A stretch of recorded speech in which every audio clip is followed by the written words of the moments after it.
ಶ್ರೀರಾಮ ಅವನ ವ್ಯಕ್ತಿತ್ವ ಬಹುಶಃ ಅತಿ ಹೆಚ್ಚು ಬಾರಿ ಮಹಿಳಾವಾದಿಗಳಿಂದ ಟೀಕೆಗೊಳಗಾಗಿಯೂ ಆದರೆ ಪ್ರತಿ ಬಾರಿ ಪ್ರತಿ ಹೆಣ್ಣು ಖಾಸಗಿಯಾಗಿ ತನ್ನ ಗಂಡನಾಗುವವನು ಮಾತ್ರ ರಾಮನಂತಿರಬೇಕು ಎಂದು ಬಯಸುವಷ್ಟರ ಮಟ್ಟಿಗೆ ದ್ವಂದ್ವ ನಿಲುವಿಗೆ ನಿಚ್ಚಳವಾಗಿ ಕಾರಣವಾಗುವಷ್ಟು ಅವನಂತೆ ಈಡಾದವರು ಇನ್ನಾರೂ ಇರಲಿಕ್ಕಿಲ್ಲ.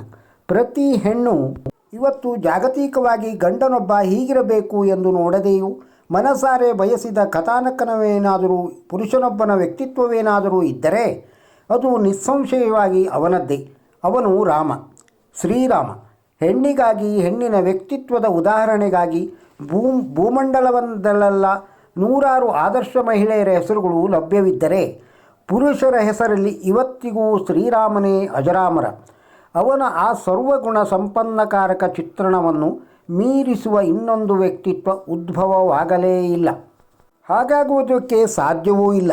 ಕಾರಣ ಮನುಷ್ಯನಾದವನು ಹೇಗಿರಬೇಕು ಎನ್ನುವುದಕ್ಕೆ ಯಾವತ್ತಿಗೂ ಮುರಿಯದ ದಾಖಲೆಯಾಗಿ ಉಳಿದು ಹೋಗುವ ವ್ಯಕ್ತಿತ್ವವಾಗಿ ವಿಜೃಂಭಿಸಿದವನು ಅವನು. ಅಜಾನುಭಾವು, ಆದರೆ ಅಷ್ಟೇ ಮಗುವಿನಂತಹ ವ್ಯಕ್ತಿತ್ವ.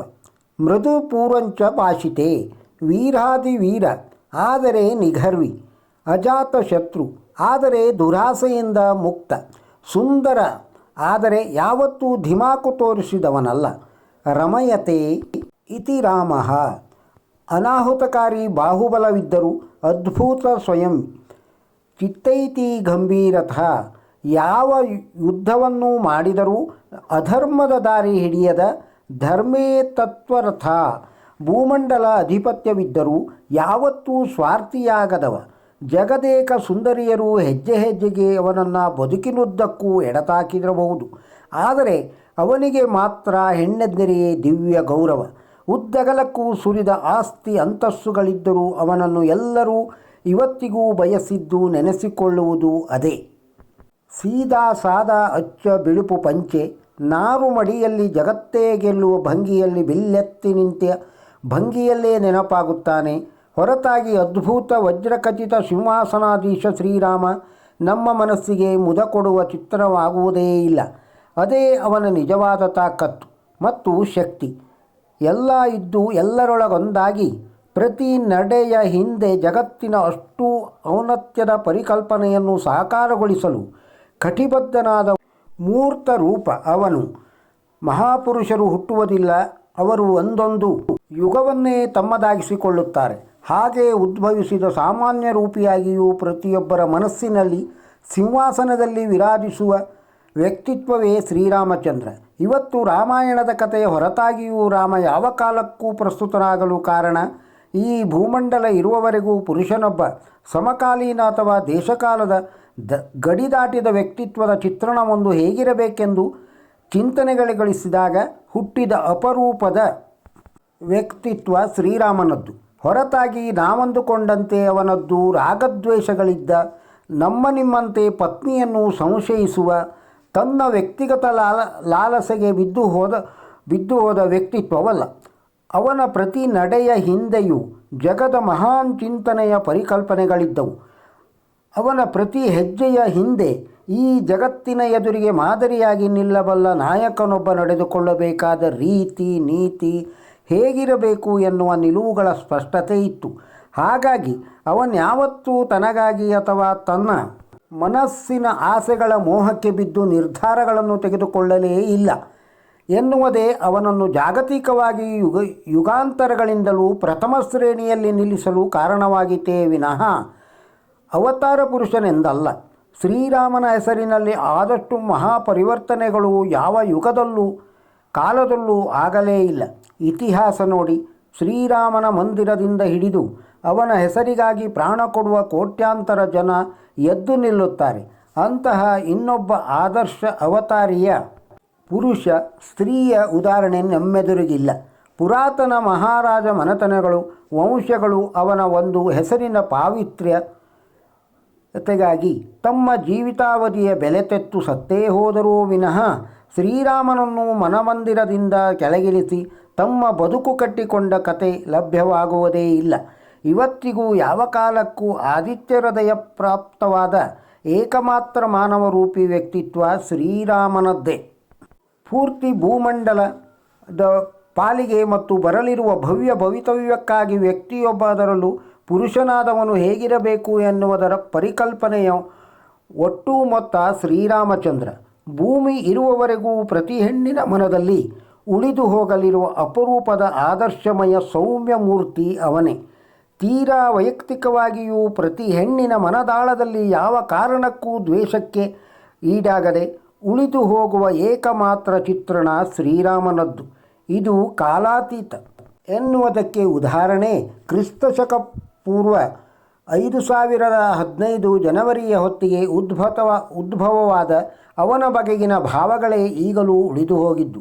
ಅವನು ಏನಾಗಿದ್ದ ಏನಾಗಿರಲಿಲ್ಲ ಎಂದು ಕೊಂಚ ಯೋಚಿಸಿದಾಗ ಅತಿ ದೊಡ್ಡ ಅಚ್ಚರಿಗೆ ಬಹುಶಃ ವಾಲ್ಮೀಕಿಗಳೂ ಈಡಾಗಿದ್ದರೇನೋ. ಅವರ ಮಾ ನಿಷಾದ ಪ್ರತಿಷ್ಠಾಂ ತ್ವಮಗಮ ಶಾಶ್ವತಿ ಸಮಾಯ ಯತ್ ಕ್ರೌಂಚ ಮಿಥಾನಾದೇಕ ಮೌದಿ ಕಾಮಮೋಹಿತಂ ಎಂಬ ಸಾಲುಗಳೇ ರಾಮಾಯಣದ ಕೃತಿಗೆ ಕಾರಣವಾಗುತ್ತದೆ. ಕೊಂಚ ಅತಿರೇಕ ಎನ್ನಿಸಿದರೂ ರಾಮನಾಮ ಬಲವೇ ರಾಮನಿಗಿಂತಲೂ ಶ್ರೇಷ್ಠವೆಂಬ ಅಭಿವ್ಯಕ್ತಿಗೆ ಈಡಾದ ಹೌದೆನ್ನಿಸುವಷ್ಟು ನಂಬಿಕೆಗೆ ಪಾತ್ರವಾಗುವ ಏಕಮಾತ್ರ ದೃಷ್ಟಾಂತ ಶ್ರೀರಾಮನದ್ದು. ಇವತ್ತು ಕೃಷ್ಣ, ಶಿವ, ಹನುಮ, ರಾಘವೇಂದ್ರ, ಬ್ರಹ್ಮ ಹೀಗೆ ಯಾರನ್ನೇ ಆಗಲಿ ಶ್ರೀಕಾರವಿಲ್ಲದೆ ಕರೆಯಬಹುದು, ಅದು ಸಹಜ ಎನ್ನಿಸಿಬಿಡುತ್ತದೆ. ಆದರೆ ರಾಮನನ್ನು ಶ್ರೀಕಾರವಿಲ್ಲದೆ ಕರೆದರೆ ಅದು ಅಪೂರ್ಣವೇ. ಮನದಲ್ಲಿಯೇ ಇದನ್ನು ಉಚ್ಚರಿಸಿಕೊಂಡು ವ್ಯತ್ಯಾಸ ನೋಡಿ, ಅದಕ್ಕಾಗಿಯೇ ಅವನು ಮತ್ತು ಅವನ ಹೆಸರೇ ಇವತ್ತಿಗೂ ಪ್ರತಿ ಹಂತದಲ್ಲೂ ಆರಂಭಕ್ಕಾಗಿ ಬಳಸಲ್ಪಡುತ್ತಿದ್ದು, ಶ್ರೀರಾಮ ಎನ್ನುವ ಏಕಮಾತ್ರ ಬೀಜಮಂತ್ರ ಕೋಟ್ಯಾಂತರ ಜನರನ್ನು ಒಂದೆಡೆಗೆ ಸೇರಿಸುವ ಶಕ್ತಿಯನ್ನು ಹೊಂದಿದೆ ಎನ್ನುವುದಕ್ಕೆ ವಾಸ್ತವಗಳು ಎದುರಿಗಿವೆ. ಗಾಯತ್ರಿ ಮಂತ್ರದ ಕರ್ತೃ ವಿಶ್ವಾಮಿತ್ರ ಅಂತಿಮವಾಗಿ ರಾಮನಾಮದ ಏಕಮಾತ್ರ ಜಪದಿಂದ 100 ಗಾಯತ್ರಿ ಜಪದ ಪುಣ್ಯ ಪ್ರಾಪ್ತವಾದರೆ, ರಾಮನ ಏಕಮಾತ್ರ ನಾಮಸ್ಮರಣೆಯಿಂದ ಸಂಪೂರ್ಣ ವಿಷ್ಣು ಸಹಸ್ರನಾಮ ಜಪ ಪುಣ್ಯಫಲ ಪ್ರಾಪ್ತಿಯಾಗುತ್ತದೆನ್ನುವುದು ಅವನ ಹೆಗ್ಗಳಿಕೆ. ಶ್ರೀರಾಮ ರಾಮ ರಾಮೇತಿ ರಮೇ ರಾಮೇ ಮನೋರಮೆ ಸಹಸ್ರನಾಮ ತುಲ್ಯಂ ರಾಮನಾಮ ವರನಾನೆ. ಅಸಲಿಗೆ ಶ್ರೀರಾಮ ವ್ಯಕ್ತಿ ಚಿತ್ರಣವಲ್ಲವೇ ಅಲ್ಲ, ಅವನೊಂದು ಬದುಕಿನ ಆದರ್ಶ, ಜೀವನದ ಪ್ರೀತಿಯ ನಿರ್ವ್ಯೋಮೋಹಿ ಸಂಗತಗಳ ವಾಸ್ತವದ ಮೂಟೆ ಹೇಗಿರಬೇಕು ಇರಬಾರದು ಎನ್ನುವುದಕ್ಕೆ ಉದಾಹರಣೆಯಾಗಿ ಜೀವಂತ ದಂತಕಥೆಯಾಗಿ ಯುಗಗಳಿಗೆ ಪ್ರವಹಿಸುವ ಮಹಾನ್ ಚೇತನ. ಅವನಂತೆ ಇನ್ನೊಂದು ಚಿತ್ರ ಇನ್ನು ಈ ಭೂಮಿ ಮೇಲೆ ಅವತರಿಸುವುದು ಸಾಧ್ಯವೇ ಇಲ್ಲ ಎಂಬಲ್ಲಿಗೆ ಶ್ರೀರಾಮನೆಂಬ ಮಹಾ ತಪಸ್ವಿಯ ಬದುಕು ಸಂಪನ್ನವಾಗುತ್ತದೆ ಮತ್ತು ಬದುಕಲಿರುವ ಎಲ್ಲರಿಗೂ ಮಾದರಿಯಾಗಿ ನಿಲ್ಲುತ್ತದೆ. ಇವತ್ತು ಪ್ರತಿಯೊಂದು ಜೀವಿಯೂ ಒಂದಲ್ಲ ಒಂದು ಬಾರಿ ತಪ್ಪು ಮಾಡಿ ತಲೆ ತಗ್ಗಿಸಿರಬಹುದು, ಆದರೆ ಅವನು ಮಾತ್ರ ರಾಮ ಹೀಗೇಕೆ ಮಾಡಿದೆ ಎನ್ನುವ ಪ್ರಶ್ನಾರ್ಥಕಕ್ಕೆ ಕಾರಣವಾಗುವಂತಹ ಬದುಕನ್ನು ಅವನು ಯಾವತ್ತೂ ಬದುಕಲೇ ಇಲ್ಲ. ಅವನ ಪ್ರತಿ ನಡೆಯ ಹಿಂದೆ ಕಾರ್ಯಕಾರಣ ಮತ್ತು ಧರ್ಮಕಾರಣ ಸಂಬಂಧಗಳಿದ್ದವು. ಧರ್ಮಕಾರಣ ಸಂಬಂಧಗಳಿದ್ದವು. ಧರ್ಮ ಎಂದರೆ ಈಗಿನ ಜಾತಿ ಪ್ರೇರಿತವಲ್ಲ, ಕೇವಲ ಮಾನವೀಯ ಧರ್ಮದ ನೆಲೆಯಲ್ಲಿ ಹರಳುಗಟ್ಟಲಾದ ಚಿಂತನೆಗಳಿದ್ದವು. ಅವನೊಳಗಿನ ಸ್ವಯಂ ಸಂಘರ್ಷದ ಪ್ರತ್ಯುತ್ಪನ್ನದ ಪ್ರಭಾವವೇ ಹೊರಗೆ ಕಾಣುತ್ತಿದ್ದ ಪ್ರಭಾವಳಿ, ಎದುರಿಗಿರುವವರಿಗೆ ನೀತಿಪಾಠ. ಹೀಗಿದ್ದಾಗ ಅವನು ದಾರಿ ತಪ್ಪುವುದಾದರೂ ಹೇಗೆ? ಉಳಿದಂತೆ ಅವನ ಬದುಕಿನ ನಡೆಗಳ ಬಗೆಗಿನ ಆರೋಪ ಪ್ರತ್ಯಾರೋಪಗಳೇನೇ ಇದ್ದರೂ ಅವೆಲ್ಲದಕ್ಕೂ ತಾರ್ಕಿಕ ಮತ್ತು ನ್ಯಾಯಿಕ ಸಮ್ಮತ ಕಾರಣಗಳಿದ್ದೇ ಇದ್ದವು. ಬದುಕು ಎಂದರೆ ಏನು, ಹೇಗಿರಬೇಕು, ಯಾವ ನಿಲುವಿಗೂ ಯಾವ ತಾಕತ್ತಿಗೂ ಅಂಟಿಕೊಳ್ಳದೆ, ಆದರೆ ಪ್ರತಿಯೊಂದನ್ನು ನಿರ್ವಹಿಸಿಯೂ ನಿಗರ್ವಿಯಾಗಿ ಹೇಗಿರಬೇಕು ಎಂದು ಪ್ರಾಯೋಗಿಕವಾಗಿ ಮೇಲ್ಪಂಕ್ತಿ ಹಾಕಿಕೊಟ್ಟ ಅಭಿಜಾತ ಪುರುಷ ರಾಮ. ಪ್ರಸ್ತುತ ಮತ್ತು ಜಾಗತಿಕ ಕಾಲಮಾನಗಳನ್ನು ಮೀರಿದ ಯಾವ ವಿಶ್ಲೇಷಣೆ ಮತ್ತು ತರ್ಕಗಳ ನಂತರವೂ ಮನುಷ್ಯನೊಬ್ಬನನ್ನು ಹೀಗಿರಬೇಕು ಎಂದು ಮಾದರಿಯಾಗಿ ಒಪ್ಪಬಹುದಾದರೆ ಅದಕ್ಕೆ ಉಳಿಯುವ ಏಕಮಾದ್ವಿತೀಯ ಅಭಿಜಾತ ಮುಹೂರ್ತರೂಪ ಅವನು. ನಾವು ಧನಾತ್ಮಕವಾಗಿ ವಿಶ್ಲೇಷಿಸಿದರೆ ಅವನು ಹುಟ್ಟು, ವಿಶ್ವಾಮಿತ್ರರೊಂದಿಗಿನ ವಾಸ್ತವ್ಯ, ರಾಕ್ಷಸ ಸಂಹಾರ, ಅಹಲ್ಯಾ ಪರಿಹಾರ, ಶಿವಧನುಸ್ಸಿನ ಪರಾಕ್ರಮ, ಸೀತಾ ಪರಿಣಯ, ಯುವರಾಜ ಘೋಷಣೆ, ಹಿಂದೆಯೇ ಎರಗಿದ ಪಿತೃವಾಕ್ಯ, ಪರಿಪಾಲನೆ ಕಾರಣ ವನವಾಸ, ಪಂಚವಟಿ ಪ್ರಸಂಗ, ಶೂರ್ಪನಖಿಯ ಮೇಲಿನ ಹಲ್ಲೆ, ಸುವರ್ಣ ಜಿಂಕೆಯ ಅನಿವಾರ್ಯದ ಹಿಂಬಾಲಿಸುವಿಕೆ, ಸೀತಾ ಅಪಹರಣದ ಜಟಾಯು, ಶಬರಿ ಕಮಂದ ವಿಮೋಚನೆ, ಸುಗ್ರೀವ ಮಾರುತಿ ಸಖ್ಯ, ವಾಲಿ ಮೋಕ್ಷ, ಲಂಕೆಗೆ ಲಗ್ಗೆ, ರಾವಣ ಹನನ, ವಿಭೀಷಣನೊಂದಿಗೆ ಹೊಂದಾಣಿಕೆ, ಸೀತೆಯ ಅಗ್ನಿ ಪರೀಕ್ಷೆ, ಮರಳಿಗೂಡಿಗೆ, ಮತ್ತೆ ಸೀತೆಯ ಅರಣ್ಯ ಪ್ರಸ್ಥಾನ, ಕುಮಾರರ ಸಂಭವ, ಅಶ್ವಮೇಧ ಯಾಗ, ಹೀಗೆ ರಾಮಾಯಣದ ಹಲವು ಸ್ತರಗಳಲ್ಲಿ ಆಕ್ಷೇಪಕ್ಕೀಡಾಗುವ ಸನ್ನಿವೇಶ ನಮಗೆ ಸಹಜವಾಗಿ ರುಚಿಸುತ್ತದೆ. ಆದರೆ ಇಂತಹ ಯಾವುದೇ ಸನ್ನಿವೇಶದಲ್ಲೂ ಒಬ್ಬ ಮಾದರಿಯ ವ್ಯಕ್ತಿಯಾಗಿ ಸಮಾಜಕ್ಕೆ ನಡವಳಿಕೆ ಮತ್ತು ನಡಾವಳಿಕೆಗಳ ಮೇಲ್ಪಂಕ್ತಿಯಾಗಲಷ್ಟೇ ಶ್ರೀರಾಮ ಚಿಂತಿಸಿದ್ದು. ಅದಕ್ಕಾಗಿ ತನ್ನನ್ನು ತಾನು ಸಂಪೂರ್ಣ ತ್ಯಾಗಿಯಾಗಿ ಸಮರ್ಪಿಸಿಕೊಂಡಿದ್ದು ಕಾಣಿಸುತ್ತದೆಯೇ ವಿನಃ ಸುಖ ಸುಮ್ಮನೆ ರಾಮನನ್ನು ಕಟಕಿಯಾಡುವವರ ನಂಜಿನ ವಸ್ತುವಾಗಿ ಅಲ್ಲ. ಒಂದು ಕುಟುಂಬಕ್ಕೆ ಒಬ್ಬ ವ್ಯಕ್ತಿಯ ತ್ಯಾಗ ಎಷ್ಟು ಅವಶ್ಯವೋ ಹಾಗೆ ಒಂದು ದೇಶಕ್ಕೆ ಒಂದು ಕುಟುಂಬವೇ ಯಾಗಬೇಕೆನ್ನುವ ಸರಳ ಸೂತ್ರದ ಮೊದಲ ಸೂತ್ರಧಾರ ಅವನೇ ಆಗುತ್ತಾನೆ. ಸರ್ವ ಸುಖದ ಪರಿಕಲ್ಪನೆಯನ್ನು ತ್ಯಾಗದಲ್ಲೂ ನ್ಯಾಯದಲ್ಲೂ ಕೊಡುವ ಮನೋಧರ್ಮದಲ್ಲಿ ಯುಗಾಂತರಗಳ ಮನಸ್ಥಿತಿಯನ್ನು ಮೀರಿ ನಿಲ್ಲುವ ಅಭಿಜಾತ ನಾಯಕ ರಾಮ. ನಿಮ್ಮೆಲ್ಲರ ಮನಸ್ಸಿಗೆ ಮುದ ಕೊಡುವವನು.